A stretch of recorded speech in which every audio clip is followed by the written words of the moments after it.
Well, good afternoon, everyone. Thank you for coming out. I'm Victor White, the Director of Airports for the City of Wichita Airport Authority. We have some great news today. It was going to be a surprise. It's probably the worst secret in town now, but we're going to go through with this anyway and give you the details. But first, I'd like to welcome a few of our special guests today. We have Vice Mayor Brian Fry with us today, Chamber of Commerce President Gary Plummer. We have the Air Service Task Force Director, Peggy Dieter from Bombardier, Visit Wichita CEO, Susie Santo. We have a couple of Airport Advisory Board members, Paul Davis and Dave Essingler here as well. And that's pretty much everybody in the room. And Karen Page. I'm sorry, Karen, where are you? Karen, right here. So I hope I got everybody and didn't leave someone out. So with that, this exciting announcement, I will turn it over to Valerie Wise, who is the Airport Authority's Air Service and Marketing Manager. You know how hard it is to keep a secret? I've known about this for a couple of weeks, and I've not told maybe 4 people that had to know, and so we've kept it quiet until Frontier didn't keep it quiet this morning. But anyway, this is exciting. And you know, when you get the call from the airline that tells you that they're going to start service, there's nothing better than that. In this business, in this line of work that I do, that's what I live for. So it's pretty exciting.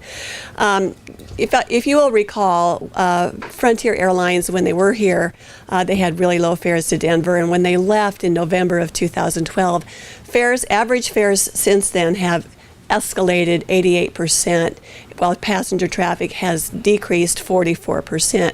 Now that's average fares. That includes an average of one-way, round trip, advance notice, weekend, those fares. But I think all of you know what it costs. If you're flying midweek to Denver, a round trip fare is $815 on United. And I have talked with many business travelers and asking them how that's affecting their travel.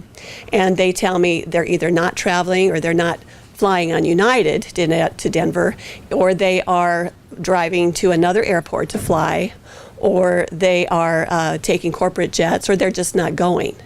And that's very detrimental to our economy. It does not help us when we try to bring people to Wichita for conventions and for tourism. So it's detrimental to our economy, it's detrimental to our business travelers and to our leisure travelers. So I guess you could say we have had mile-high fares to the Mile-High City, but not anymore. So it's with great pleasure that I introduce you to Stephen Shaw with Frontier Airlines. Thank you, Valerie and Victor, for your kind hospitality this morning, and just getting this all set up, and it's really a great privilege to be here. So thank you. Again, my name is Stephen Shaw, third-party ancillary manager at Frontier Airlines. Basically, what I do is I help sell all the cars and hotels, things like that, anything that's not travel flight related. So for those of you who are wondering, once again, it's a privilege to be here today with Frontier Airlines. It's also personally rewarding for me. I'm from the Kansas area, grew up here in Kansas, got my undergrad at Friends University, MBA at Wichita State. So I have firsthand knowledge and a unique perspective of how this announcement, which is no longer really a surprise, but that this announcement, how it will benefit the Wichita community, and I know it will. Sorry.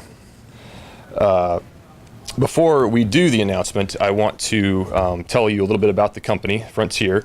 For those of you who don't know us, and for those of you who are more familiar with us from when we used to fly here, we've changed a little bit, but I'll explain to you a little bit about what we stand for and who we are today. You'll quickly come to rely on Frontier for the lowest fares in the industry. We believe in bringing families together and helping the businessmen do things that they didn't think was possible before. We're there for the businessman who maybe never took that trip to trade show or conference because the flight was just too expensive. We're there for the families who haven't seen their relatives in a long time or ever, and bringing those folks together in person. We really understand how important that is.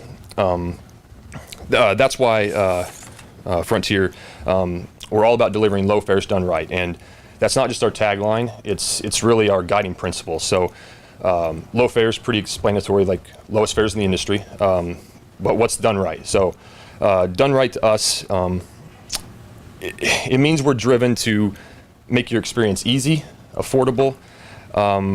We do that by through our customer service, and our crew and staff exude that every day. We give our customers control over their travel experience. We give them choices, and we think that's very important. Perfect example of that is when you book a flight with us, you can purchase your extras, seats and bags, a la carte, meaning you pick them individually as you want. Or we do have convenient bundles. I know Valerie and I were talking that our bundle, the Works, it would be perfect for business travelers.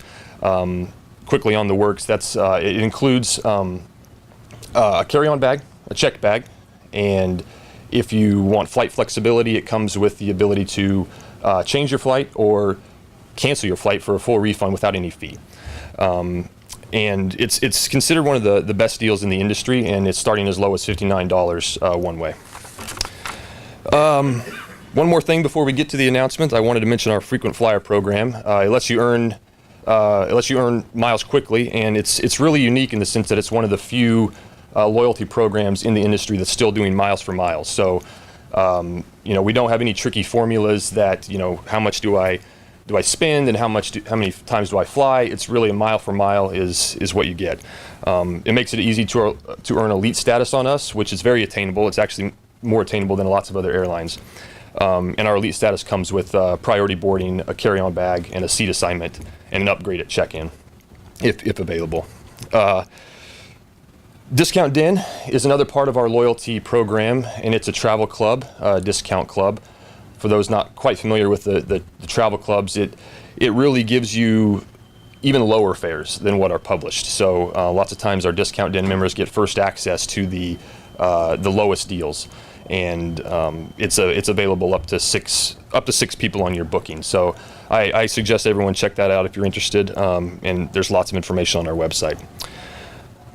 Okay, we're to that point. Frontier, we're committed to flying affordable for everyone and are excited to launch new service. So, in the name of low fares done right, which I've just been discussing here today, I'm pleased to announce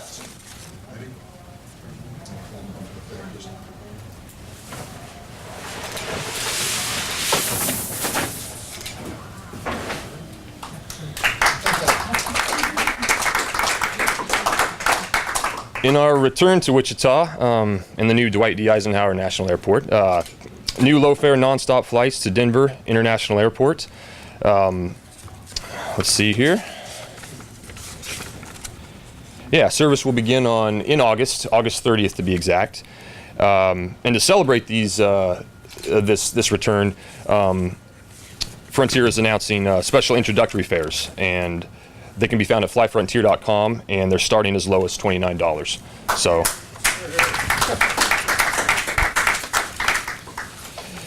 okay, again, being from the area, I really know how beneficial this is going to be. I mean, just from living in Denver for the last 2 years, like how many times I wanted to come home, but just really couldn't because prices were just too high. So. I'm really honored to be here today to make this announcement. So huge thank you to everyone here at the airport for making it happen. We're proud to serve the community and make your home our home. So thanks. Thank you very much.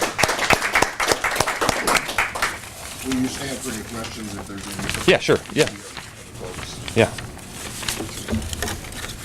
Yeah. Why now?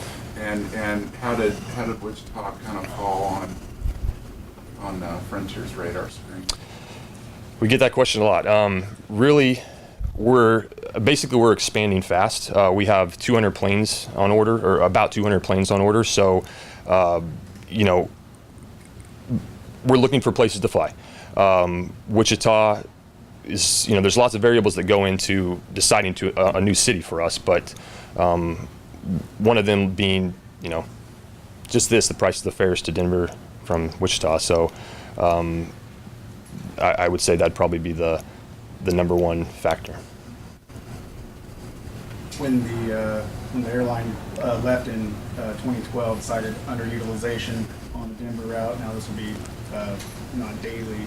So how did that factor in? What did you see in the route since then, and the potential traffic numbers that? Yeah, so I mean, first of all, back when we left, we were a totally different airline. We've gone through a bankruptcy since then. So we've come out ahead, different business model, but one that's more sustainable and one that actually we think suits the needs better for, nationwide, but especially Wichita. So I think that would, yeah. Will the airline at any point, do you know, I mean, obviously you've got your frequency at this point, it's going to be 3 days a Yep. week, once daily. Is there, at any point where the airline might consider increasing that? And if so, when could we expect that? I don't have any time frame as when to expect that, but I definitely know that we are constantly monitoring those, all of our routes. So, like I said, many variables that go into that. If one of them being demand, if the seats are full, if the planes are full, that'll definitely catch our attention for adding additional service. And is it true? I mean, it seems to me from looking at the previous markets you've announced here in the recent past, that you don't offer necessarily 7 days a week frequency at every new destination. Is that right? I would say that's generally correct. I mean, it depends on the market, obviously. For some of the new ones, as we're getting larger, we're looking for more places to fly, so we're expanding into some different markets. And for some of those of recently, it seems like it's been more 3-4 days a week travel versus daily. But once again, we're growing, so whether that's expanding daily service or whether that's expanding to new cities, yet to be determined. But I could definitely see that if all works out as we expect.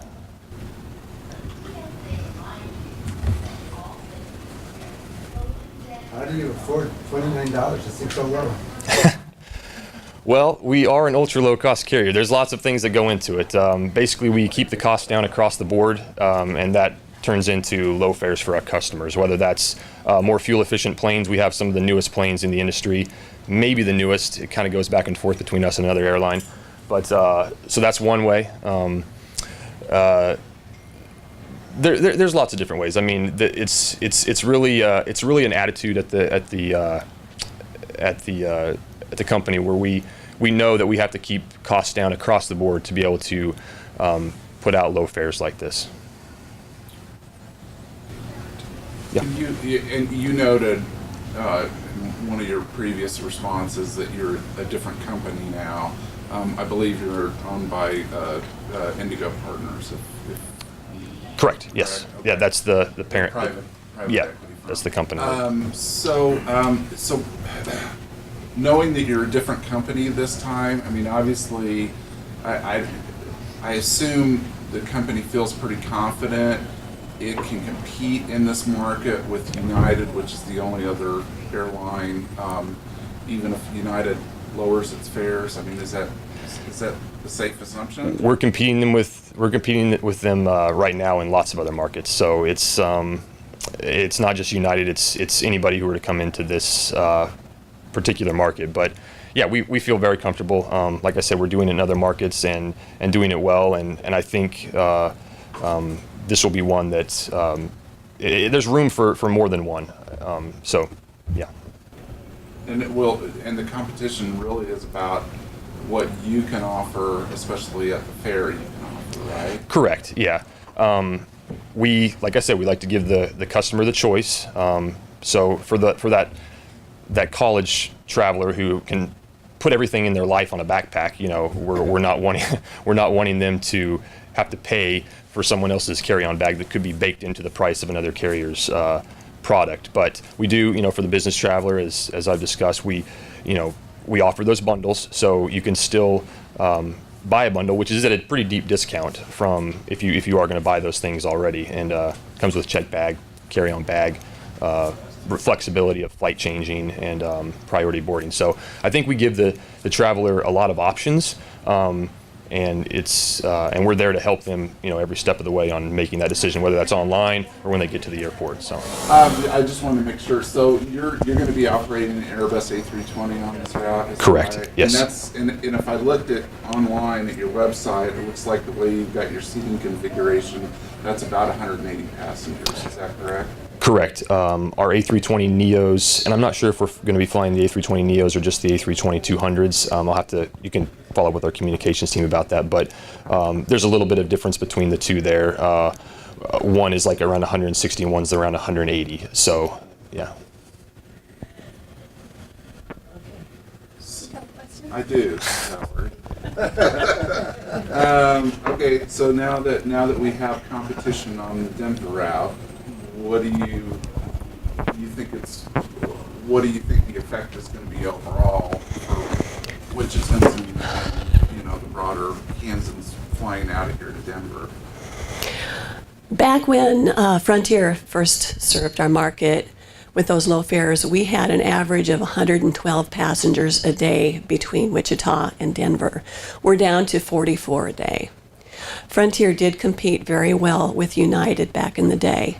United has cut a lot of seats out of our market, and so this additional capacity is a godsend. We need that. We have an increased demand for travel, and we don't have the seats.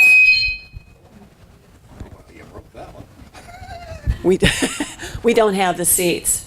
So I feel very confident with 3 days of service a week rather than every day that we should be able to fill those seats. And I would also like to tell passengers not to forget what it's like to have a low-cost carrier in their market. If we need to support them so that we can have these low fares. So let's learn from the past. Let's support the low-fare carriers so we can keep our fares affordable. What does this mean for flights besides Denver?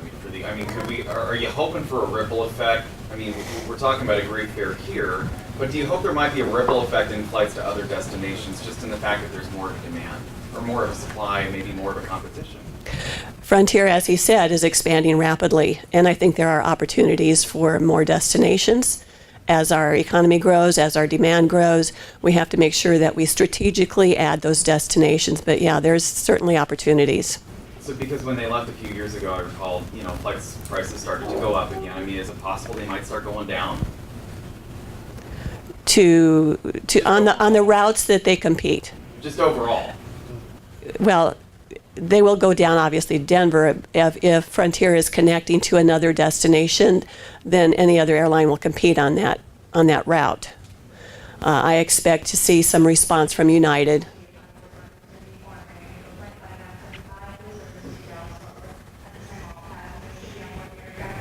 And there are no subsidies? No. Correct? Okay. Well, that's a good point, Jerry. We hope it's hard to predict what. It's such a small room. It's hard to predict, but we hope that there will actually be a drop-off of folks from this area who are currently driving to Salina to catch flights to Denver. We're seeing a lot of impact on that. There's been some media stories last year on that very issue. The Manhattan community is very much watching how this reacts, how the community reacts. So we're hopeful that the Salina impact is going to be less because their fares up there are subsidized by the federal government, by the U.S. DOT, which we think is a little unfair to a free market airport like this one.